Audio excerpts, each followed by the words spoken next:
নাম হইতো বেশি ভালো না একটা বাইক ছিল মানুষ হ্যাঁ কি করে আমি আমার তো খার লোকে না এই যে বাইক যদি বই ফেলে দিয়ে হইতো যায় শুনানো যারা হ্যাঁ খালি বাইক বয়ে যায় আর ঘুরে খালি পুরো গাড়ি করে ঘুরাঘুরি করে আমাকে থেকে দেখাবো ওরা খবর নিল না আচ্ছা একটা সারান দিয়ে মানুষ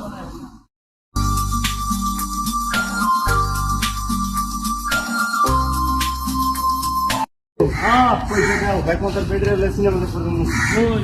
সিনেমা হলো তেলে যা কত লাগে আরো কম বললে ঘুম মারি